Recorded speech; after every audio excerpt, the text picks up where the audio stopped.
ચાહે હારીશું તો પણ સંતોષ તો થશે કે જીવનના મેદાનમાં આવીને રમ્યા તો ખરા, એફર્ટ્સ તો કરી. અને જ્યારે બધા લોકો હવે ભગવાનની ઉપર આક્ષેપ કરવા લાગ્યા કે ભગવાને ચોરી કરી છે, આ ભગવાને સમંતક મણીની ચોરી કરી છે, પ્રભુને લાગ્યું કે હવે આ આક્ષેપને દૂર કરવાનો પ્રયત્ન કરવો પડશે. અને ભગવાન યાદવોને લઈને વનમાં પધાર્યા. જ્યારે વનમાં પધાર્યા શું જોયું? ત્યાં પ્રસેન તો મરેલો પડ્યો હતો, પણ એની પાસે પણ મણી નહોતું. ભગવાન વિચાર કરે મણી ક્યાં ગયું હશે? તો આગળ એક સિંહના ચાલવાના નિશાન હતા. અને સિંહના પગલે પગલે જ્યારે ભગવાન ગયા તો ત્યાં સિંહ પણ મરેલો હતો, પણ મણી એની પાસે નહોતો. અને આગળ જોયું તો આગળ એક રીંછના ચાલવાના નિશાન હતા. અને રીંછના ચાલવાના પગલે ને પગલે ભગવાન જ્યારે ગયા તો એ પગલા એક ગુફાની અંદર જતા હતા.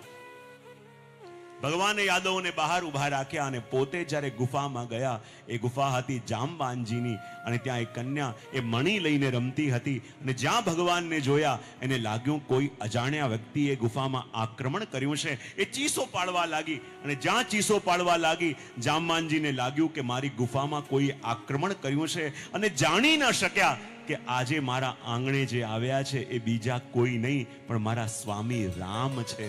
એ જાણી ન શક્યા અને જામવાનજીએ પ્રભુની ઉપર હુમલો કર્યો. અને કહેવાય દ્વારિકાધીશ અને જામવાનજી વચ્ચે ભયંકર યુદ્ધ થયું, જે 40 દિવસ સુધી ચાલ્યું. અને 40 દિવસ સુધી યુદ્ધ ચાલ્યું. અને જ્યાં ભગવાને એક મુષ્ટિકાનો પ્રહાર જામવાનજીને કર્યો અને જામવાનજીને ભગવાન રામના દર્શન થયા. અને જ્યારે દ્વારિકાધીશમાં રામના દર્શન થયા, જામવાનજીની આંખોમાંથી આંસુ આવવા લાગ્યા. પ્રભુ, મારા સ્વામી મારા દ્વાર પર આવ્યા, મારા સ્વામી મારા આંગણે આવ્યા, પણ હું આપને જાણી કેમ ન શક્યો? પ્રભુ, અમે તો સાધારણ જીવ છીએ, આપને જાણી ન શકીએ, પણ પ્રભુ આપે પણ આપનો પરિચય મને કેમ ન કરાવ્યો? શા માટે મારાથી આટલો મોટો અપરાધ થવા દીધો કે મેં મારા સ્વામી ઉપર હાથ ઉપાડ્યો, મેં મારા નાથની ઉપર હુમલો કર્યો? પ્રભુ, એક વાર પણ આપે મને સાવધાન કેમ ન કર્યો? ત્યારે ભગવાન કહે છે, જામવાનજી તમને યાદ છે રામાયણ રામ અવતારમાં જ્યારે ભગવાન કહે છે કે હું રાવણ સાથે લડતો હતો અને જામવાનજી આપ દૂર ઉભા રહીને જોતા હતા અને મને રાવણની સાથે યુદ્ધ કરતા જોઈને શું તમારા મનમાં એ મનોરથ નતો જાગ્યો કે પ્રભુ, બુદ્ધિથી તો આપની સેવા બહુ કરી, પણ જેવી રીતે આપ રાવણ સાથે લડી રહ્યા છો, ક્યારેક મને પણ આપની સાથે બે હાથ કરવાનો મોકો મળે, કેવો આનંદ આવે? શું એ વિચાર આપના મનમાં નતો આવ્યો? અને જામવાનજીની આંખોમાં આંસુ આવ્યા કે પ્રભુ, અમે તો એવા ગાંડા ગેલા ભક્ત છીએ કે મનમાં કોઈને કોઈ મનોરથ કરતા જ રહીએ, મનમાં મનોરથ કરીએ અને ભૂલી પણ જઈએ. પણ મારા પ્રભુનો સ્વભાવ એવો છે કે એમના ભક્તના મનમાં જાગેલા કોઈ પણ મનોરથને પ્રભુ ભૂલતા નથી. અને જ્યારે સમય આવે ત્યારે એ મનોરથને એવી જ રીતે પ્રભુ પૂરો કરાવે છે કે જીવને પણ લાગે કે પ્રભુ, હું તો મનમાં મનોરથ કરીને ભૂલી ગયો હતો, પણ મારા મનમાં જાગેલા કોઈ મનોરથને મારા પ્રભુ ભૂલતા નથી. પ્રભુનો સ્વભાવ પણ પેલી માં જેવો છે કે જ્યારે એક માં નાનકડા બાળકને લઈને બજારમાં ગઈ અને નાનકડા બાળકની દૃષ્ટિ કોઈ રમકડા ઉપર પડી અને બાળક જીદ કરવા લાગ્યો કે માં, મારે આ રમકડું જોઈએ છે, રમકડું જોઈએ છે. અને જ્યારે માએ એની કિંમત જોઈ, એની કિંમત એટલી બધી વધારે હતી કે પોતે લઈ શકે એમ નથી. બાળકને સમજાવવા લાગી. બાળક કહે કે માં, મેં આજ સુધી કંઈ નથી માંગ્યું, મેં પહેલી વાર તારી પાસે માંગ્યું, મને નહીં અપાવે? પણ જેમ તેમ કરીને બાળકને સમજાવીને માં ઘરે તો લઈ આવી. અને ઘરે આવીને બાળક ભૂલી પણ ગયો કે એણે શેના માટે જીદ કરી, પણ માં ભૂલી ન શકી કે મારા દીકરાએ પહેલી વાર મારી પાસે કંઈક માંગ્યું અને હું કેવી અભાગી માં એને અપાવી પણ ન શકી. ભૂખી રહેતી, તરસી રહેતી, એક એક પૈસા ભેગા કરતી. અને જ્યારે એની પાસે આટલા પૈસા ભેગા થયા અને જ્યારે એના દીકરાનો જન્મદિવસ આવ્યો ત્યારે માં એ જ વસ્તુ ખરીદીને લાવી અને જ્યારે પેક કરીને બાળકને ગિફ્ટમાં આપ્યું, બાળકને લાગ્યું મારી માં શું લઈને આવી હશે, શું લાવી હશે. અને જ્યાં પેકિંગ ખોલ્યું અને એ જ વસ્તુ દેખાઈ કે જેના માટે ક્યારેક એણે જીદ કરી હતી, ને ત્યારે બાળકની આંખમાંથી આંસુ આવ્યા કે મારી માનો પ્રેમ કેવો. બાળક તો જીદ કરીને ભૂલી પણ જાય, પણ એના બાળકના મનમાં જાગેલી કોઈ પણ ઈચ્છાને એની માં ભૂલતી નથી અને સમય આવે એને પૂર્ણ પણ કરે છે. કારણ કે ભગવાનની કૃપામાં બે વસ્તુ નથી, એક તો દૂરી અને બીજું દેરી. ઘણીવાર આપણને થાય, આજે હજારો લોકો પ્રભુને વિનંતી કરતા હોય, હજારો લોકો પ્રભુને પોતાના મનના ભાવો કહેતા હોય, તો શું ભગવાનની પાસે સમય છે એ બધાને સાંભળવાનો? ભગવાનની પાસે સમય છે એ બધાના મનની વાત જાણવાનો?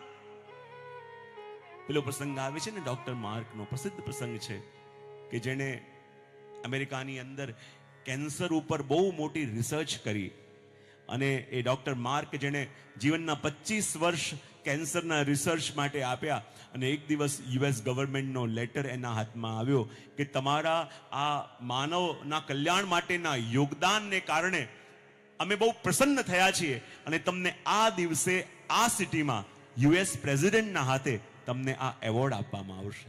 અને જ્યારે એ લેટર મળ્યો, ડોક્ટર માર્ક બહુ પ્રસન્ન થયા કે જો મારા આટલા વર્ષોની મહેનત, મારા આટલા વર્ષોની રિસર્ચ, ચલો ગવર્મેન્ટને એને રેકગ્નાઇઝ તો કર્યું અને બહુ પ્રસન્ન હતા. કારણ કે એ દિવસ એના જીવનનો સૌથી મોટો દિવસ હતો. કારણ કે વર્ષોની એની તપસ્યા, વર્ષોની એની મહેનતને આજે એનું સન્માન મળવાનું હતું. અને એ સ્ટેટમાં જવા માટે જ્યારે ડોક્ટર માર્ક ફ્લાઇટમાં બેઠા અને જ્યારે ફ્લાઇટમાં બેસીને જતા હતા અને 1-1.5 કલાક થયો હશે અને ત્યાં જ એનાઉન્સમેન્ટ થઈ કે ફ્લાઇટની અંદર કોઈ ટેકનિકલ પ્રોબ્લેમ આવ્યો છે અને પ્લેનને ઇમરજન્સી લેન્ડ કરવું પડશે. અને ડોક્ટરને લાગ્યું, અરે આજના દિવસે જ આવું કેમ પ્રભુએ કર્યું? આજનો દિવસ મારા માટે કેટલો મહત્વનો દિવસ છે. મારા વર્ષોની તપસ્યા, મારા વર્ષોની રિસર્ચ અને એનું સન્માન આજે મને મળવા જઈ રહ્યું છે અને આજે જ આવું કેમ થયું? અને પ્લેન ઇમરજન્સી લેન્ડ કરવામાં આવ્યું અને વારે વારે ડોક્ટર જઈને પૂછે કેટલી વાર લાગશે, કેટલી વાર લાગશે? અને એરલાઇન્સનો સ્ટાફ કહે છે કે જુઓ, જ્યાં સુધી એન્જિનિયર શ્યોર ન હોય ત્યાં સુધી બધા યાત્રીઓના જીવનનો પ્રશ્ન છે, અમે આ પ્લેનને ઉડાવી ન શકીએ. 1-1.5 કલાક વીતી ગયો. સાંજે ફંક્શન હતું, આટલા લોકો આવવાના હતા, યુએસ પ્રેસિડેન્ટ આવવાના હતા અને જો હું પહોંચી નહીં શક્યો તો મારા જીવનનું સપનું રોડાઈ જશે. શું કરું? વારે વારે આવીને પૂછે કે કેટલી વાર લાગશે, કેટલી વાર લાગશે? એરલાઇન્સના સ્ટાફે કહ્યું, જો હજી સુધી કયો ફોલ્ટ છે મળ્યો નથી અને જો ફોલ્ટ ન મળ્યો તો ફ્લાઇટ કેન્સલ પણ અમારે કરવી પડે. અરે એવું ન કરશો, મારા માટે કેટલો મહત્વનો દિવસ છે. ત્યારે એરલાઇન્સના સ્ટાફે કહ્યું, જો એક સલાહ આપને આપું, આ પ્લેનની રાહ જોઈને બેઠા રહેશો તો લાસ્ટ મોમેન્ટ કદાચ અમારે ફ્લાઇટ કેન્સલ પણ કરવી પડે, પણ એક ઓપ્શન છે, તમે એરપોર્ટમાંથી કાર હાયર કરી અને ડ્રાઈવ કરીને જશો તો તમે 2 કલાકમાં ત્યાં પહોંચી જશો. અને આ ઉપાય ડોક્ટરને પણ ઠીક લાગ્યો કે વાત સાચી છે, જો આ ગાડી લઈને જઈશ તો 2 કલાકમાં પહોંચી જઈશ, પ્રસંગ એટેન્ડ થઈ જશે. અને એને કાર હાયર કરી અને જ્યાં ડ્રાઈવ કરીને જતો હતો ત્યાં 10 મિનિટની અંદર આખું વાતાવરણ બદલાયું. જ્યાં તડકો હતો ત્યાં 5 મિનિટની અંદર એવા કાળા કાળા વાદળો મંડાઈ ગયા, વીજળીઓ ચમકવા લાગી, વાદળ ગરજવા લાગ્યો અને એવો ધોધમાર વરસાદ અને એવું અંધાર્યું ચારો તરફ થઈ ગયું છે કે 2 ફૂટ પણ આગળ દેખાતું નથી. અને ડોક્ટરને લાગે કે આજે જ ભગવાને મારી સાથે આવું કેમ કર્યું? મારો આટલો મોટો દિવસ મારી સાથે આવું કેમ થઈ રહ્યું છે? અને 1 ફૂટ પણ સામે દેખાતું નથી. અને ડોક્ટરથી ભૂલથી કારનો રોંગ ટર્ન લેવાઈ ગયો અને કાર એની કાચા રસ્તા ઉપર જવા લાગી. અને ડોક્ટરને લાગ્યું, હવે હું રસ્તો ભટકી ગયો છું અને આજનો મારા જીવનનો જે સૌથી મોટો દિવસ હતો એ વ્યર્થ જવાનો છે. અને જ્યાં કાચા રસ્તે જઈને કાર એક ઝાડ સાથે ભટકાઈ. બહાર નીકળીને જોયું તો આખું જંગલ જેવું હતું. એને કહ્યું કે આ ક્યાં આવી ગયો? અને જો આ કેટલો જંગલ છે, અહીંયા કોઈની હેલ્પ નહીં મળે. અહીંયા કોઈનું ઘર હોય તો હું ફોન કરીને થોડી હેલ્પ માંગુ કે કોઈ કાર રિપેર કરવા વાળું આવી જાય. ચારો તરફ જોવા લાગ્યો, કંઈ દેખાતું નથી, જંગલ જેવું છે. જ્યાં થોડો આગળ ગયો એક નાનકડી તૂટેલી ફૂટેલી ઝૂંપડી હતી. ડોક્ટરને લાગ્યું આમાં જઈને હેલ્પ માંગું. અને જ્યાં ઝૂંપડી ખખડાવી તો એમાં એક વૃદ્ધ માજી રહેતા હતા. એણે દરવાજો ખોલ્યો, બેટા શું છે? બોલે, મારી કારનું એક્સિડન્ટ થઈ ગયું છે અને મારે હેલ્પ જોઈએ છે, તો શું તમારે ત્યાંથી ફોન કરી શકું? ત્યારે માજી કહેવા લાગ્યા, બેટા મારી ઝૂંપડીમાં તો લાઈટ પણ નથી, તો ફોન ક્યાંથી હોય? પણ બેટા તને જોઈને લાગે છે કે તું બહુ ચિંતામાં છે, બહુ મુશ્કેલમાં છે અને જો તું આખો પલળી ગયો છે ઠંડીને કારણે તારું શરીર ધ્રુજી રહ્યું છે. બેટા, હું તો તારી કઈ મદદ ન કરી શકું, પણ એટલું જરૂર કહીશ કે બહુ ચિંતામાં છે. તું 5 મિનિટ અંદર આવીને બેસ, હું તને ગરમ ચાય બનાવી આપું તો તને થોડો ગરમાવો આવે. અને ડોક્ટરને પણ લાગ્યું હમણાં કોઈ વિચાર નથી આવતા, થોડુંક અંદર બેસીને ચાય પી લઈશ તો થોડુંક મને ગરમાવો મળશે. ડોક્ટર અંદર જઈને બેઠા અને વૃદ્ધ માજી ચાય બનાવીને લાવી અને ડોક્ટરને આપી. ડોક્ટર કે, માં આપ ચાય નહીં લો? બોલે, ના બેટા, મારે પ્રભુને પ્રાર્થના કરવાનો સમય થયો છે. અને જ્યાં ડોક્ટર ચાયની એક એક ચુસ્કી લે છે અને પેલા માજી બેઠા બેઠા પ્રભુને યાદ કરે છે, પ્રભુનું સ્મરણ કરે છે. એક પ્રાર્થના પૂરી થાય, બીજી કરે, બીજી પૂરી થાય, ત્રીજી કરે. અને ત્યારે ડોક્ટરે કહ્યું, માં ખોટું ન માનશો, આજે ભગવાન પાસે તો આપણા જેવા કરોડો લોકો છે, અને ત્યાં કોઈ જંગલની અંદર એક તૂટેલી ફૂટેલી ઝૂંપડીમાં બેસીને કોઈ પ્રભુને યાદ કરતું હોય. શું આપને એવું લાગે છે કે ભગવાન પાસે એ સાંભળવાનો ટાઈમ હશે? પ્રભુ પાસે તો આપણા જેવા કરોડો લોકો છે, અને કોઈ જંગલની નાનકડી કુટિયા કે જ્યાં લાઈટ નથી, અને ત્યાં બેસીને તમે પ્રભુને યાદ કરો છો. શું એવું લાગે છે કે પ્રભુ તમારી પ્રાર્થના સાંભળતા હશે? ત્યારે વૃદ્ધ માજીએ કહ્યું, બેટા, હમણાં સુધી તો બધી પ્રાર્થના સાંભળી છે, ખાલી એક નથી સાંભળી. બોલે, કઈ? ત્યારે માજી કહ્યું, આ જો. અને જ્યાં સામે જોયું તો એક ઘોડિયું હતું, અને ઘોડિયામાં નાનકડું 6 મહિનાનું બાળક સૂતું હતું. અને જ્યાં બાળક સૂતું હતું, બોલે, આ કોણ છે? બોલે, આ મારો પૌત્ર છે. 6 મહિના પહેલા જ આનો જન્મ થયો, અને મારો દીકરો અને વહુ જ્યારે આવતા હતા અને કાર એક્સિડન્ટમાં બંનેનું મૃત્યુ થઈ ગયું. અને આ નાનકડો બાળક મારા ભરોસે મૂકીને ચાલ્યા ગયા. પણ વિધાતા પણ કેવી કસોટી કરે. 4 મહિના પહેલા જ મને ખબર પડી કે આ બાળકને ભયંકર કેન્સર છે. અને અહીંયા બધાને બતાવવાનો પ્રયત્ન કર્યો, પણ બધા કહે છે કે આ પ્રકારના કેન્સરનો ઈલાજ અમારી પાસે નહીં. આખા અમેરિકામાં એક જ ડોક્ટર છે કે જેની પાસે એનો ઈલાજ છે, અને એ ડોક્ટર એટલો દૂર રહે છે કે એની પાસે જવાનું ન તો મારી પાસે સામર્થ્ય છે કે ન પૈસા છે. ત્યારે ડોક્ટરે પૂછ્યું કે ડોક્ટર કોણ? તેણે કહ્યું, બધા કહે છે કે એક ડોક્ટર છે જેનું નામ છે ડોક્ટર માર્ક, એની પાસે જ આનો ઈલાજ છે. પણ મારી પાસે એની સુધી જવાના પૈસા નથી ને વ્યવસ્થા એ નથી. અને જ્યાં આ સાંભળ્યું અને ડોક્ટરની આંખોમાંથી ચોધાર આંસુ આવવા લાગ્યા, અને કહે, માં, હું જ ડોક્ટર માર્ક છું, અને આજે મને ભરોસો થયો કે જંગલની કોઈ નાનકડી કુટિયામાં બેસીને પણ પ્રભુને પુકારે છે ને, તો પ્રભુ એની વાત પણ સાંભળે છે. હું ક્યાં જવા માટે નીકળ્યો હતો અને ક્યાં પ્લેનનું બગડવું. જ્યારે કાર લઈને ગયો, એ રસ્તો ભટકવો, અને કાર લઈને હું એવે રસ્તે પહોંચી ગયો કે જ્યાં જંગલની અંદર કોઈ તૂટી ફૂટી કુટિયાની અંદર બેસીને કોઈ વૃદ્ધ માજી પ્રભુને પોકારી રહ્યા છે. એ મારી પાસે તો આવે એમ શક્યતા હતી નહીં, પણ જો પ્રભુએ કૃપા કરીને મને એમના સુધી પહોંચાડી દીધો. આવી કૃપા પ્રભુ સિવાય કોણ કરી શકે? અને એ અનુભૂતિ થઈ કે જો જીવના મનમાં જાણે અજાણે પણ કોઈ મનોરથ આવે છે ને, એ મનોરથને આપણા પ્રભુ ભૂલતા નથી. અને સમય આવે એ મનોરથને પ્રભુ એવી જ રીતે પૂર્ણ કરે છે. અને ત્યારે આપણને લાગે કે આ પ્રભુની કેવી કૃપા. અને જ્યારે જામવાનજી પણ એ જોયું કે પ્રભુ કેવી કૃપા, અમારા મનમાં જાણે અજાણે જે મનોરથ આવ્યો, મનોરથ કરીને ભૂલી પણ ગયા. પણ મારા પ્રભુનો સ્વભાવ એવો છે કે એમના ભક્તના મનમાં જાગેલા કોઈ મનોરથને ભૂલતા નથી. ક્ષમા કેવી રીતે માંગે? ક્ષમા માંગવા માટે સમંતક મણિ તો આપ્યો, અને સાથે સાથે પોતાની કન્યા રૂપી મણિ જામવતીજી પણ પ્રભુને આપ્યા. પ્રભુ આવ્યા અને મણિ જ્યારે સત્રાજીતને પાછો આપ્યો, અને ગામના લોકોને ખબર પડી આ તો પ્રભુની ઉપર ખોટો આક્ષેપ મૂક્યો હતો, અને બધા લોકો સત્રાજીતની નિંદા કરવા લાગ્યા કે સત્રાજીતે પ્રભુને ખોટો આક્ષેપ મૂક્યો. અને ત્યારે સત્રાજીતને લાગ્યું જો એમને એમ ચાલતું રહેશે તો મારું ગામમાં રહેવું મુશ્કેલ થઈ જશે. તો પ્રાયશ્ચિત કરવા માટે હું શું કરું? તો પ્રાયશ્ચિત કરવા માટે એમણે પોતાની કન્યા સત્યભામાજી ભગવાનને સોંપ્યા. અને આ ભગવાનના 3 પટરાણી થયા, રૂકમણીજી, જામવતીજી, સત્યભામાજી. અને આ 3 પટરાણી કોણ છે? બોલે, ત્રિગુણમયી પ્રકૃતિ. આજે કહેવાય ને આખી દુનિયા અને મનુષ્યનું મન પણ આ પ્રકૃતિથી બનેલું છે, સત્વ, રજ, તમ. અને પ્રકૃતિને આધીન છીએ. અને એ પ્રકૃતિ પ્રભુને આધીન છે. તો આ ત્રણેય પટરાણી કોણ છે? બોલે સત્વ રજ તમ, એ પ્રકૃતિ કે જેનું વર્ણન ભગવાને કર્યું છે. પણ જુઓ, જ્યારે સત્યભામાજીના લગ્ન પ્રભુ સાથે થયા તો બધાને ગમ્યું, બધાને આનંદ થયો, પણ આ વાત ન ગમી તો અક્રૂરજીને ન ગમી. જો અક્રૂરજી જેવા ભક્ત, કાલે આપણે જોયું હતું ને કે જે ભગવાનને પધરાવવા માટે વજમાં આવ્યા, અને અક્રૂરજીનું મન પણ પેલા સ્યમંતક મણીની અંદર ગયું, અને એમણે કૃતવર્મા સાથે મળી અને શતધનવાને ચડાયો કે જો સત્યભામાજી તો તારી સાથે લગ્ન કરવાના હતા અને મણી પણ તને મળવાનું હતું, પણ સત્રાજીતે પરાણે એમના લગ્ન દ્વારિકાધીશ સાથે કરાયા.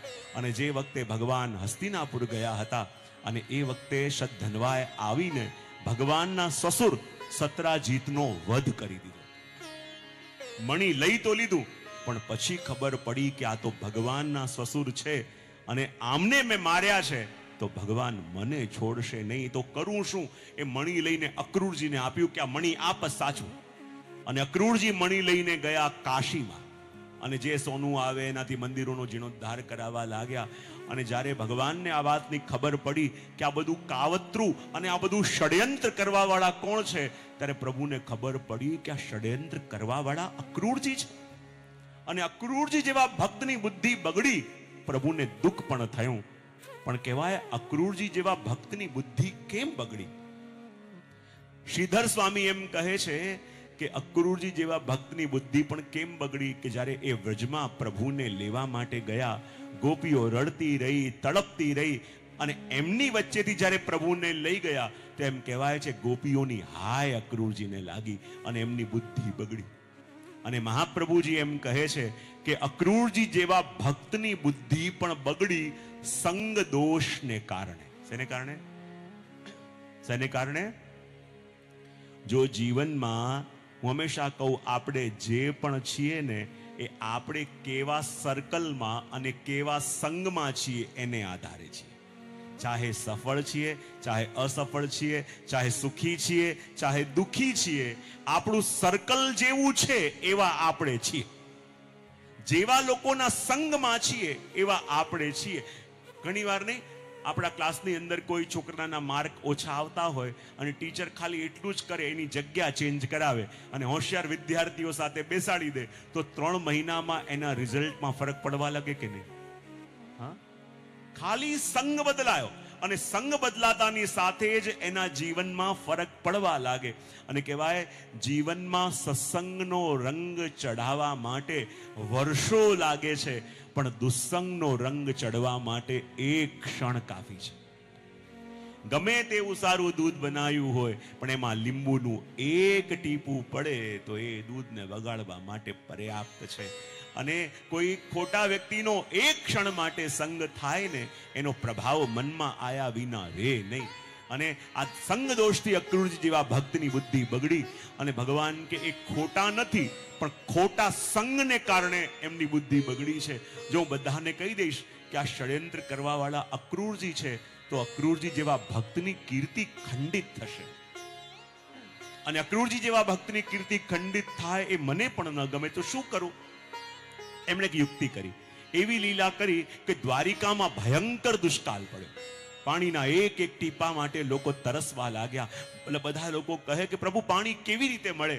ત્યારે ભગવાને કહ્યું એક ઉપાય છે. બોલે શું? અક્રૂરજીના પિતા જે હતા એની પાસે એવી સિદ્ધિ હતી કે એને વાસ્તે ગાસ્તે જે પણ ગામમાં લઈ જાઓ ત્યાં વરસાદ થાય. હવે એવી સિદ્ધિ અક્રૂરજી પાસે છે અને એ કાશીમાં સંતાયા છે. એવું કરો, એમને પકડો અને વાસ્તે ગાસ્તે દ્વારિકા લઈને આવો. બધા લોકો ગયા કાશીમાં, અક્રૂરજીને પકડ્યા. અક્રૂરજીને આવું નતું, કયા મોડે આવે? પણ બધા કે અમે તો લેવા જ આવ્યા છે અને લઈને જ જઈશું. અને અક્રૂરજીને જ્યાં વાસ્તે ગાસ્તે દ્વારિકામાં લાવ્યા, એમના આવતાની સાથે વરસાદ થયો અને અક્રૂરજીનો ખૂબ મહિમા વધ્યો. બધા કે જો અક્રૂરજી કેવા ભક્ત કે આવતાની સાથે વરસાદ થયો. અને જ્યાં પ્રભુની પાસે ગયા, પ્રભુ કે કાકા પેલું મણી ક્યાં છે? અને અક્રૂરજીએ મણી આપ્યું. બંને કામ થયા. મણીએ મળી ગયું અને અક્રૂરજીની કીર્તિ પણ ખંડિત ન થવા દીધી. અને આગળ વર્ણન મળે છે કે જ્યારે ભગવાન અર્જુન સાથે ક્યાંક જતા હતા અને શું જોયું? યમુનાજીમાં એક કન્યા ઊભી તપ કરે છે. ભગવાને અર્જુનને પૂછ્યું, જાત પૂછીને આવો કે કન્યા કોણ છે અને કેમ તપ કરે છે. અને જ્યારે અર્જુને આવીને પરિચય માંગ્યો કે આપ કોણ છો, અને કન્યાએ પરિચય આપતા કહ્યું, કાલિંદીતિ સમાખ્યાતા વસામી યમુના જલે. કન્યા પોતાનો પરિચય આપતા કહે કે મારું નામ કાલિંદી છે અને પ્રભુને પતિ રૂપે પામવા માટે હું અહીંયા તપ કરું છું. અને ભગવાને ચતુર્થ વિવાહ કર્યા કાલિંદીજી સાથે. બોલો દ્વારિકા. પણ જ્યારે પણ આ પ્રસંગ કહું, એક પોઈન્ટ ક્લિયર કરું છું કે પ્રભુએ ચોથા વિવાહ કર્યા કાલિંદીજી સાથે. તો એ કાલિંદીજી અને યમુનાજી એક જ છે કે અલગ અલગ છે? એક જ છે તો કેવી રીતે, અને અલગ અલગ છે તો શું ભેદ? કેટલી શાંતિ છવાઈ જાય પ્રશ્ન મૂકીએ. ચતુર્થ વિવાહ પ્રભુએ કાલિંદીજી સાથે કર્યા, તો યમુનાજી અને કાલિંદીજી એક જ છે કે અલગ અલગ છે? એક જ છે તો કઈ રીતે, અને અલગ અલગ છે તો શું ભેદ?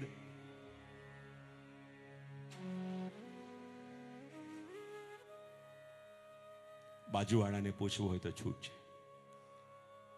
તો યમુનાજી અને કાલિંદીજી બંને એક જ છે કે અલગ અલગ? ચલો એક જ માનતા હોય આંગળી ઊંચી કરો. સુંદર. 3 4. હું જોઉં છું તો નીચે કેમ થઈ જાય જાત? 5 6 7 15 20 25 30 35 35.5. પાછું અડધું એટલે 36 થયા. લગભગ 37 લોકો જેવા છે જે કહે છે કે યમુનાજી અને કાલિંદીજી એક છે. અલગ અલગ છે એમ માનતા આંગળી ઊંચી કરજો.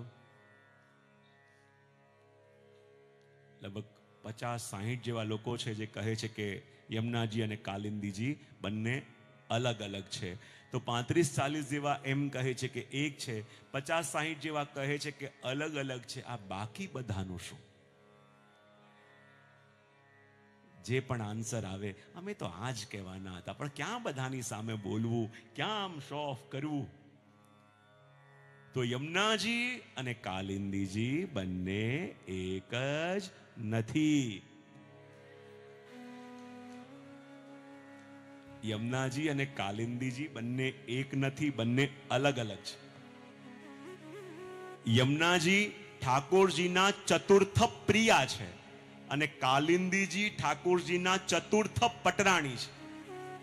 યમુનાજી વ્રજલીલામાં છે, કાલિંદીજી દ્વારિકા લીલામાં છે.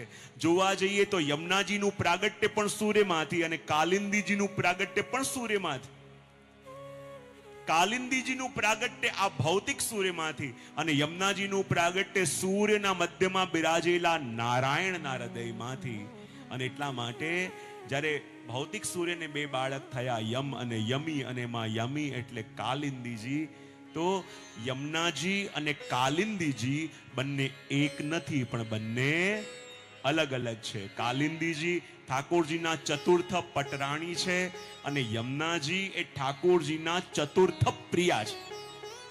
પણ ગર્ગ સંહિતાની અંદર યમુના સહસ્ત્ર નામમાં પણ યમુનાજીનું એક નામ કાલિંદી છે. પણ એ કાલિંદી શબ્દનો અર્થ કરતા મહાપ્રભુજી કહે કલિંદ્યતિ ખંડયતિ ઇતિ કાલિંદી. જે ભક્તના કલી દોષોને દૂર કરે એ કાલિંદી. જે ભગવાન અને સ્વામિનીજી વચ્ચેના કલહને દૂર કરે એ કાલિંદી.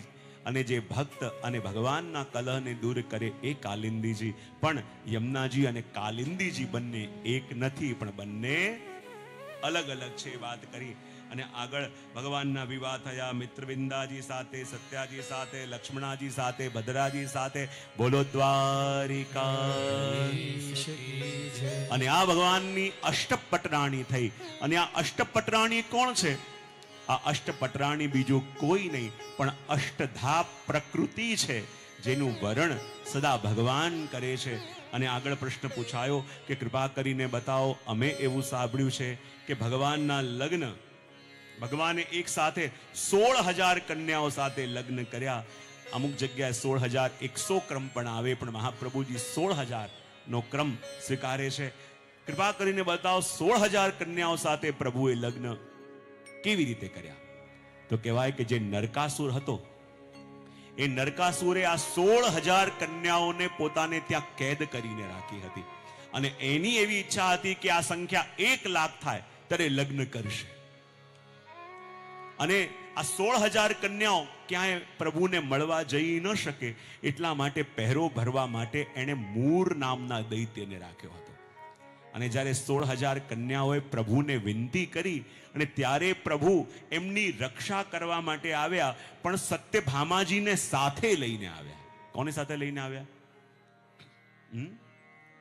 આ બધી પટાણીમાંથી સત્યભામાજીને સાથે લઈને પ્રભુ કેમ આવ્યા? કારણ કે શ્રી મહાપ્રભુજી કહે, નરકાસુર જે હતો ને એ ભૂદેવીનો પુત્ર હતો. કોનો? અને ભૂદેવીનો પુત્ર હોવાને કારણે નરકાસુરને વરદાન હતું કે હું મરું તો ત્યારે મરું જ્યારે મારી માં મારી સામે ઊભી હોય અને એ એમ કહે કે આને મારો. અને જ્યારે પોતે લડવા જતો તો પોતાની માં ભૂદેવીને કેદ કરીને જતો અને માં સામે ન હોય તો એ હારતો પણ નહીં. પણ પ્રભુ જાણે છે કે આ ભૂદેવીનો પુત્ર છે અને સત્યભામાજીનું પણ એક સ્વરૂપ ભૂદેવીનું છે અને ભૂદેવી હશે તો આ હારશે.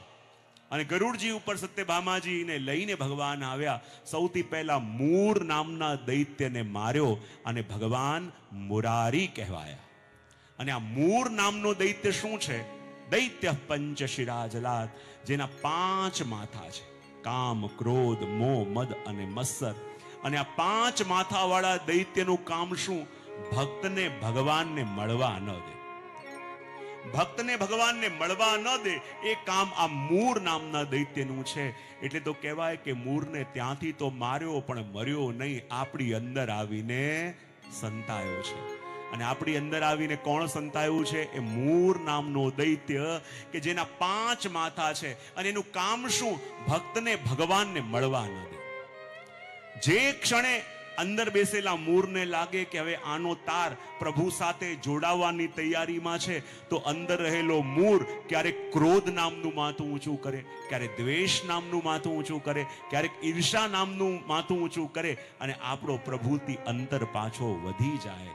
અને એટલા માટે ભગવાને મૂરને માર્યો અને નરકાસુરને પરાસ્ત કરીને જ્યારે 16,000 કન્યાઓને ભગવાને મુક્ત કરી અને કહ્યું કે હવે તમે તમારા ઘરે જઈ શકો છો, તમે આઝાદ છો, હવે તમે કોઈના પણ કેદમાં નથી. અને ત્યારે 16,000 કન્યાઓ આંખોમાંથી આંસુ સારે છે અને કહે, પ્રભુ અમને આજ્ઞા આપી દો કે હમણાં જલમાં કૂદીને અમે અમારા દેહને સમાપ્ત કરી દઈએ. પ્રભુ કહે, હવે તમે આઝાદ છો, કોઈના કેદમાં નથી, તો મરવાની વાત કેમ કરો છો? ત્યારે 16,000 કન્યાઓ કે પ્રભુ આપ આ જગતને જાણતા નથી, અમે પવિત્ર છીએ, અમે શુદ્ધ છીએ, પણ આટલા સમય સુધી અમે પેલા દૈત્યના, પેલા રાક્ષસના કેદમાં હતા અને હવે જ્યારે જઈશું તો આ સમાજ અમારો સ્વીકાર નહીં કરે, અમારે પલ પલ અપમાનિત થવું પડશે, પલ પલ લોકોના તાના સાંભળવા પડશે અને પલ પલ અપમાનિત થઈને મરવું પડે. એના કરતા પ્રભુ આજ્ઞા આપો કે હમણાં જલમાં કૂદીને અમે મરી જઈએ. ભગવાન કે જેની રક્ષા મેં કરી એ મરવાની વાત કેમ કરે? પ્રભુ કે ચિંતા ન કરો, તમે પણ એ જ સન્માનથી જીવશો. એ કહેવા લાગી, ના પ્રભુ, આ જગત અમને એ સન્માન નહીં આપે, અમારો સ્વીકાર નહીં કરે, અમારો તિરસ્કાર કરશે. ને જ્યારે આ સાંભળ્યું પ્રભુ વિચાર કરવા લાગ્યા કે જેની રક્ષા મેં કરી એ મરવાની વાત કરે. પ્રભુ કહે, તમને એવું લાગે છે કે આ જગત તમારો સ્વીકાર નહીં કરે? બોલે, હા પ્રભુ. તમને એમ લાગે છે કે આ જગત તમને એ સન્માન નહીં આપે કે જે બીજી સ્ત્રીઓને આપે છે? બોલે, હા પ્રભુ. તો ચિંતા ન કરો, જેને કોઈ અપનાવવા તૈયાર ન થાય, ભગવાન કે એને હું અપનાવું છું. તમને એવું લાગે છે કે આ જગત તમને સન્માન નહીં આપે, તમને અપમાનિત કરશે, તમારે પલ પલ મરવું પડશે, તો ચિંતા ન કરો, તમારા બધાની સાથે હું લગ્ન કરીશ અને બધાની સાથે હું મારું નામ જોડીશ અને પછી હું જોઉં છું કે જે સન્માન લોકો બીજી સ્ત્રીઓને આપે છે એ સન્માન આ જગત તમને કેમ ના આપે. અને એમનું સન્માન અને એમના સત્કારને જાળવવા માટે થઈને ભગવાને એક મુહૂર્તમાં એક સાથે આ કન્યાઓની સાથે 16,000 કન્યાઓ સાથે લગ્ન કર્યા. અને જો આ 16,000 કન્યાઓ કોણ છે? આપણા આચાર્યો કહે કે આપણા શરીરની અંદર રહેલી મુખ્ય 16,000 નાડીઓ એ જ 16,000 કન્યાઓ છે. અને જો ભાગવત સાંભળતા સાંભળતા જેવી રીતે રૂક્ષ્મણીજીએ પ્રભુના ગુણોને સાંભળ્યા અને પ્રભુ માટે પ્રેમ થયો, પ્રભુ માટે પ્રીત થઈ, એમ આપણે પણ 7 દિવસ પ્રભુની લીલાનું શ્રવણ કરતા કરતા આપણી અંદર રહેલી એ 16,000 નાડીઓ એ પણ ભગવાનને વરવા માટે થઈ. કારણ કે પ્રભુના ગુણોનું શ્રવણ કરતા કરતા એમને પણ પ્રભુ માટે પ્રીત જાગી છે. અને જ્યારે પ્રભુ માટે પ્રીત જાગે પછી દુનિયા શું કહેશે એ પરવા ન રહે. જ્યારે પ્રભુને પ્રેમ કરવાની ઈચ્છા મનમાં જાગે ત્યારે ન આ જગતની ચિંતા રહે, ન સમાજની ચિંતા રહે. અને એટલે તો જેણે પ્રેમ કર્યો હોય પ્રભુને એ જાણી શકે કે પ્રભુને પ્રેમ કરીને શું દશા થાય. એટલે તો ભક્તો કહે ને કે અમે તો પ્રભુને પ્રેમ કર્યો છે. પણ એ જેણે પ્રેમ કર્યો હોય કહેવાય ને ઘાયલ કી ગતિ ઘાયલ જાણે. અને એટલે તો કહે કે જેણે પ્રેમ કર્યો હોય પ્રભુને એ જીવને જાણી શકે કે પ્રેમ કોને કહેવાય. અને એટલે તો કહે મેરી લગી શામ સંગ પ્રિય કે દુનિયા ક્યા જાને. મેરી લગી શામ સંગ પ્રિય કે દુનિયા ક્યા જાને. मेरी लगी शाम संग प्रिय के दुनिया क्या जाने. मेरी लगी शाम संग प्रिय के दुनिया क्या जाने. क्या जाने कोई क्या जाने. क्या जाने कोई क्या जाने. क्या जाने कोई क्या जाने. मुझे मिल गया, मुझे मिल गया मन का मीत के दुनिया क्या जाने. मुझे मिल गया मन का मीत के दुनिया क्या जाने. क्या जाने कोई क्या जाने. क्या जाने कोई क्या जाने. क्या जाने कोई क्या जाने.